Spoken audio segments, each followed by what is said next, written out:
اعوذ باللہ من الشیطان الرجیم بسم اللہ الرحمن الرحیم۔ السلام علیکم ورحمۃ اللہ وبرکاتہ۔ کیسے ہیں سب؟ اللہ تبارک تعالیٰ سے دعا ہے اللہ تبارک تعالیٰ سب پر اپنی نزد کرم عطا فرمائے اور سب کو اپنی حفظ و امان عطا فرمائے اور کرونا جیسی وبا سے ہم سب کی حفاظت عطا فرمائے، آمین ثم آمین۔ آپ کو ویڈیوز کیسی لگ رہی ہیں اور ضرور جو ہے وہ کمنٹ کر کے بتائیں کہ آپ کو یہ چینل کیسا لگ رہا ہے، اور مزید یہ کہ ہمیں اس میں کون سی کمی بیشی جو ہے وہ ہونی چاہیے یا کون سا جو ہے ہمیں اس میں کچھ ایڈ کریں تو ہمارا چینل اور زیادہ اچھے طریقے سے جو ہے وہ کام میں آ سکے۔ اور آج جو میرا موضوع ہے وہ ہے خاتون جنت کے بارے میں۔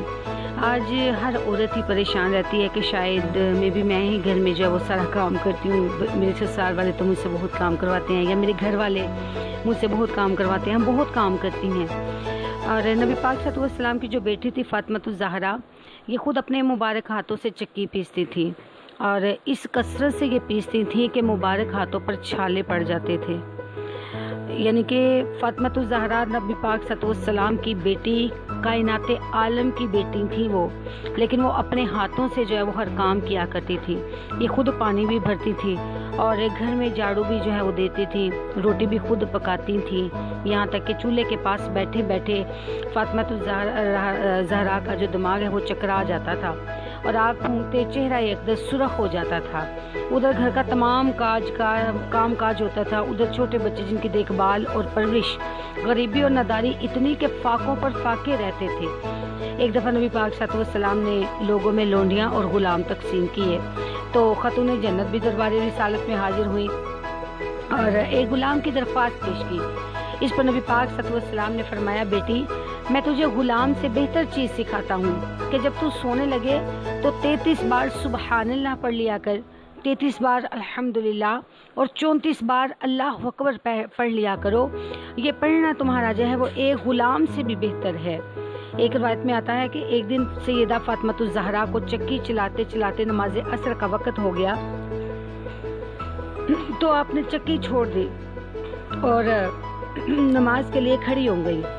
در اثنا حضرت سلمان فارسی علیہ السلام جو ہے وہ حاضر ہوئے تو حضرت شیر خدا نے دروازہ کھول کر اندر بلا لیا اور حضرت سلمان فارسی جو ہیں وہ فرماتے ہیں کہ میں نے دیکھا کہ بنت رسول نماز پڑھ رہی تھی اور ان کی چکی خود بخود آٹا پیس رہی تھی۔ سبحان اللہ، بیان کیا شان ہو بنت نبی کی تجھ سے اے صائم، کہ چکی پیستے حورو ملک رضوان زہرا کی۔ سبحان اللہ۔ حضور سید دو عالم صلی اللہ علیہ وسلم کے وصال کے بعد سیدہ فاطمہ الزہرا تشریف لائیں تو آپ کو نبی پاک صلی اللہ علیہ وسلم کی ناقہ عصبہ جو آپ کو خیبر کی فتح میں حاصل ہوئی تھی وہ ملی۔ جب اس کی نظر سیدہ فاطمہ الزہرا پر پڑی تو اس نے کہا، اے بنت رسول، اگر آپ کو اپنے والد گرامی سے کوئی کام ہو تو مجھے ارشاد فرمائیے، میں آج انہی کے پاس جانے والی ہوں۔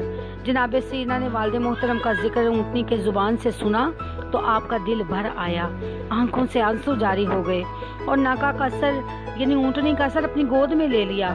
فبقت فاطمہ تو بس فاطمہ رونے لگی۔ ایک دوسری روایت میں آتا ہے کہ سیدہ نے اس ناقہ کو اپنی گود میں لے کر پیار کرتے ہوئے فرمانے لگی، اے میرے ابا جان کی یادگار، تو مجھے چھوڑ کر جا رہی ہے، جب تو میرے ابا جان کے پاس پہنچے تو میرا سلام کہنا اور عرض کرنا، یا رسول اللہ صلی اللہ علیہ وسلم، آپ کی زیارت کا شوق مجھ پر غالب آ چکا ہے، دعا کریں کہ میں آپ تک جلد از جلد پہنچ جاؤں۔ اس کے بعد دیکھتے ہی دیکھتے وہ اونٹنی اللہ کو پیاری ہو گئی۔ اللہ اکبر۔ سیدہ فاطمہ الزہرا حضور صلی اللہ علیہ وسلم کی لگتے جگر نور نظر اپنے والد گرامی کے فراق میں دن رات آنسو بہاتی اور آہوزاری کرتی تھی۔ ایک رات آپ نے خواب میں اپنے والد گرامی کو دیکھا کہ نبی پاک صلی اللہ علیہ وسلم کی سیدہ کی چارپائی کے سرہانے کھڑے ہیں اور یوں معلوم ہوتا ہے کہ جیسے آپ کسی کا انتظار کر رہے ہیں، جیسے آپ کو کسی کا انتظار ہو۔ سیدہ فرماتی ہے کہ میں نے عرض کیا، ابا آپ کس کا انتظار کر رہے ہیں؟ تو کملی والے آقا دو جہاں محمد مصطفیٰ صلی اللہ علیہ وسلم نے فرمایا، بیٹی فراق کی گھڑیاں ختم ہو چکی ہیں اور میں تجھے لینے آیا ہوں۔ جب سیدہ نے نبی پاک صلی اللہ علیہ وسلم کی زبان مبارک سے